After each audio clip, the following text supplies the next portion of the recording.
नमस्कार, मैं आरडी भारती और आप देख रहे हैं बिहारी सुल्तान। आजकल देश में मात्र 3 ही खबरें सुनाई देती है, दिखाई देती है। या तो भाजपा की खबर सुन लीजिए, बसपा की खबर सुन लीजिए अथवा कोरोना की खबर सुन लीजिए। आप पूरे वीडियो में बने रहिए, मैं बारी बारी से आपको एक एक खबर बता रहा हूं कि हमारे देश के गृह मंत्री अमित शाह जी पश्चिम बंगाल के दौरे पर हैं। वो कहां कहां जाएंगे और क्या क्या करेंगे वह भी मैं बताने वाला हूं। प्रशांत किशोर क्या कर रहे हैं पश्चिम बंगाल में वह भी बताऊंगा। और बहुजन समाज पार्टी उत्तर प्रदेश में गांव-गांव जिला स्तर पर छोटे बड़े किस किस कार्यकर्ता के घर जा रही है यह भी मैं आपको बताने वाला हूं। किसान आंदोलन में क्या हो रहा है और कौन से नेता ने बगावत का सुर अपना लिया यह भी बताने वाला हूं। आप बने रहिए पूरे वीडियो में, मैं बारी बारी से आपको बता रहा हूं। जैसे कि आज से 2 दिवसीय दौरा माननीय गृह मंत्री अमित शाह जी का पश्चिम बंगाल में है और वो कई मंदिरों में दर्शन करेंगे, पूजा पाठ करेंगे और किसान के घर खाना खाएंगे। क्योंकि अभी किसान आंदोलन है तो जाहिर सी बात है किसान के घर में ही खाना खाएंगे। उत्तर प्रदेश के चुनाव जब आएगा तब वो दलितों के घर में खाना खाएंगे।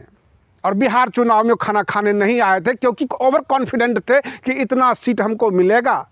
नीतीश जी की तबाही होनी है, एंटी इनकम्बेंसी है, इसलिए बिहार चुनाव से पूर्व खाना खाने के लिए किसी भी घर में नहीं गए।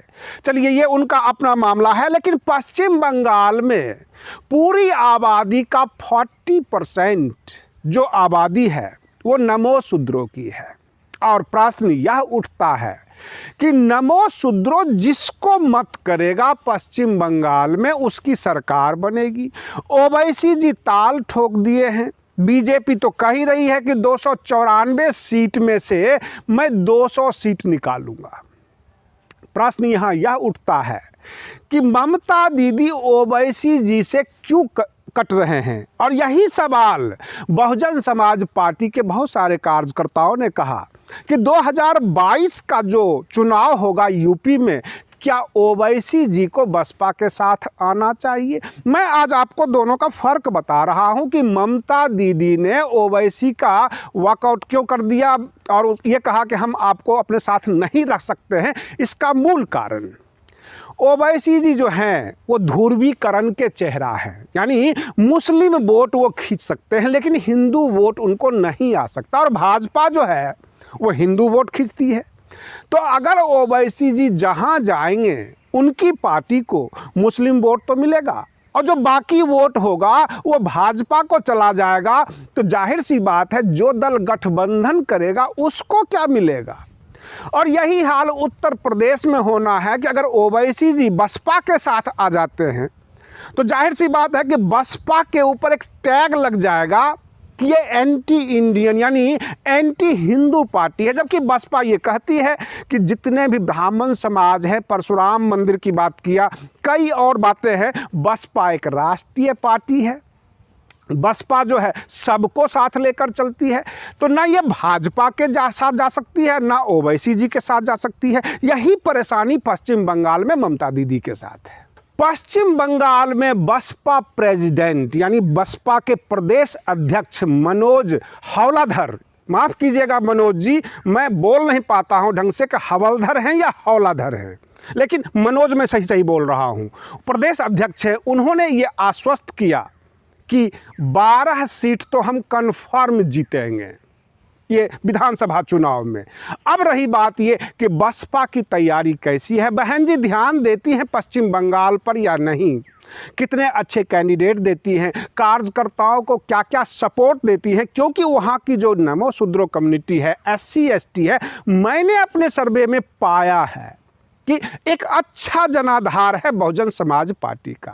और वहाँ पे अगर बसपा ओवैसी जी के साथ भी चली जाती है, क्योंकि मैं आपको बता दूं जो मेरे पास लेटेस्ट इन्फॉर्मेशन है जो हमने अपने आंखों के सामने देखा कि ममता दीदी तेजस्वी यादव जी को फ़ोन करते हैं और तेजस्वी यादव जो है कैंडिडेट खड़ा नहीं करेंगे लेकिन ममता दीदी के पक्ष में वहां पर जाकर प्रचार करेंगे। क्योंकि जदयू 75 सीट पर, नीतीश कुमार 75 सीट पर वहां पर कैंडिडेट देंगे और भाजपा के साथ मिलकर चुनाव लड़ेंगे। प्रश्न यह उठता है कि तेजस्वी यादव बहन मायावती जी, उधर जो है मतलब जो भी ओवैसी वगैरह है, अगर ये एक फ्रंट बनाकर और ढंग से चुनाव लड़ते हैं तो बहुत सारी सीटें निकाली जा सकती है। बाद में ये फैसला हो जाएगा पोस्ट पोन जो है गठबंधन कि ममता दीदी के साथ करना है या नहीं करना है। लेकिन वर्तमान में मैं ये देख रहा हूँ कि वहाँ का अल्पसंख्यक, वहाँ का नमो शूद्रो और जो जेल समुदाय है वह भाजपा के साथ भी है, जिसको हम अति पिछड़ा कहते हैं अथवा पिछड़ा वर्ग कहते हैं, वो भाजपा के साथ है। जेल समुदाय एक ऐसा समुदाय है कि जहां उसको सुरक्षा दिखाई देता है, जहां से उसको लाभ दिखाई देता है, उस पार्टी के साथ वो जुड़ जाती है। तो ये हम नहीं कह सकते कि केवल बसपा के साथ होंगे अथवा एंटी भाजपा है, वो भाजपा में भी है। जेल समुदाय के लोग कांग्रेस के साथ भी हैं। कहने का तात्पर्य यह कि कांग्रेस और सीपीएम जो है एक साथ चुनाव लड़ेंगे। और इस बार पश्चिम बंगाल का चुनाव काफ़ी ऐतिहासिक होने जा रहा है। इसलिए मैं बताऊं कि जो ग्राउंड रिपोर्टिंग के जरिए जो हमने पता किया, जो वहाँ के पुराने मतदाता हैं वो ये कहते नज़र आए कि जो सीपीएम वाले थे, जो चुनाव को मैनेज करते थे, सब भागकर टीएमसी में आ गए और टीएमसी की सरकार हो गई, सत्ता में आ गई तृणमूल कांग्रेस। अब उसी टीएमसी से वही लोग जो कुर्सी पसंद है, जो सत्ता के गलियारे में रहते हैं, सब निकल कर भाजपा के साथ आ रहे हैं। 2-4 दिनों में आपको खबर भी मिल जाएगी कि कम से कम 60-70 नेता जो है टीएमसी से निकलकर भाजपा में आ रहे हैं। जैसा कि आपने सुना भी होगा, शुभेंदु अधिकारी फेमस थे, जो 2016 के चुनाव में पश्चिम बंगाल में टीएमसी को सत्ता में लाए थे, अच्छा बहुमत दिलाए थे। अब वो शुभेंदु अधिकारी इस्तीफा दे चुके हैं। जाहिर सी बात है, गृह मंत्री जी गए हैं, उनके सामने ही माल्यार्पण होगा, वहाँ पर जो है मतलब पार्टी से जुड़ेंगे, बहुत सारी बातें होगी। इससे पहले जो शुरू में मुकुल रॉय जी आए थे पश्चिम बंगाल में, और पश्चिम बंगाल में उन्होंने बीजेपी का अच्छा जनाधार भी बनाया था।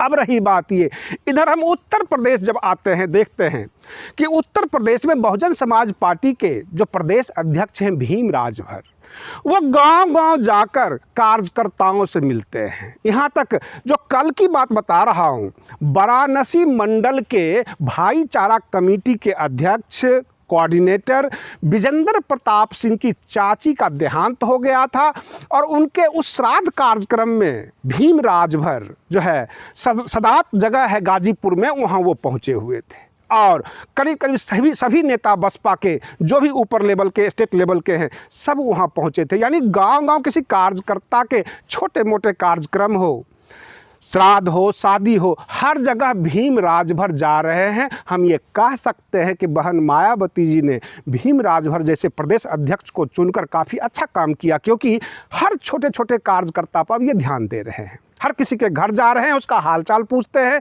उसकी व्यक्तिगत समस्या से रूबरू होते हैं। ऐसा दिखाई दिया। विजेंद्र प्रताप सिंह जी जो क्षत्रप समाज से आते हैं, क्षत्रिय समाज से आते हैं, राजपूत, इनके घर जाना और भाईचारा कमेटी को मजबूत करना, एक संदेश दिया जा रहा है सवर्ण समाज को, सर्व समाज को, कि हम आपके भी श्राद्ध कार्यक्रम में, शादियों में शिरकत करते हैं, आप हमारे हैं।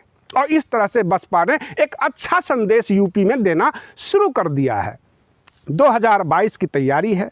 बहन मायावती जी आज फिर जो है ट्वीट करके और बार बार केंद्र सरकार से आग्रह कर रही हैं कि अपना हठधर्मी छोड़ दें और किसानों के जो लंबित मांग है, जो 22-24 दिन से बैठे हुए हैं, 3 कृषि बिल कानून, इसको जो है तीनों कृषि बिल को निरस्त कर दिया जाए, उनकी मांग को मान लिया जाए।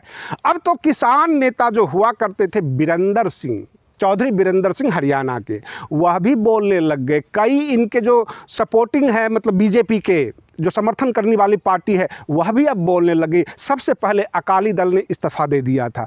कहने का तात्पर्य यह है, हमारे देश के जो प्रधान हैं गुजरात के किसानों को संबोधित करते हैं और बॉर्डर पर बैठे किसानों को ताना मारते हैं, मध्य प्रदेश के किसानों को संबोधित करते हैं और बॉर्डर पर बैठे किसानों को ताना मारते हैं।